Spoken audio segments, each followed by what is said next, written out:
We all have days where we're just too tired to do anything. We also have days where we like to go beyond and try new and difficult things. It's on the latter that I like to make takoyaki.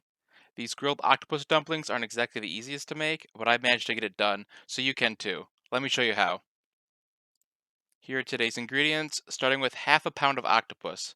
Note that if you don't like octopus, you can use a different filling for your dumplings. Bacon, chicken, veggies, whatever you want. In your kitchen, you're the head chef.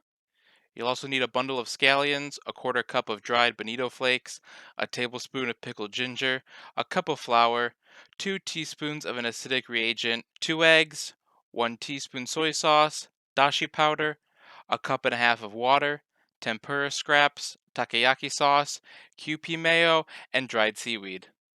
Yep, that's a lot. Like I said, this recipe is extra. Always be prepared. That means starting with the prep work. Get that octopus boiling in hot water. Just not salt water, it might come back to life. Grind up those bonito flakes. The closer to a powder they are, the better. Now take out the chopping board and get to chopping. Both the scallions and the pickled ginger need to be in tiny pieces. Now the octopus should be boiled, so drain that and chop it up as well. Now for the batter.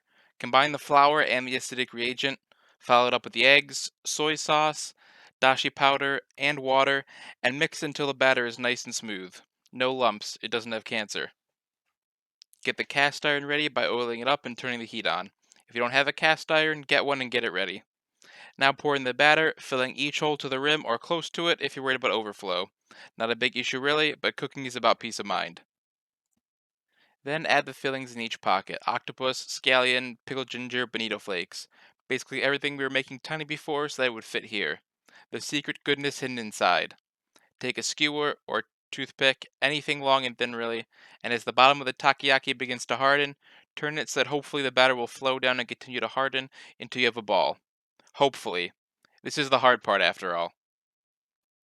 Once the takoyaki are browned enough for your liking, remove the cast iron from heat and get the takoyaki onto a plate. Now it's time to drown them in flavor. Well, maybe not drown them unless that's your thing. Drizzle the takoyaki sauce and the Kewpie mayo on there, and sprinkle the dried seaweed and tempura scraps. Perfect. Now it's time to give one a try. Mmm, so much flavor packed into that little imperfect ball. That's all for today. Hope you enjoyed the recipe, and if you do cook it for yourself, let me know how it turned out in the comments below. Bye.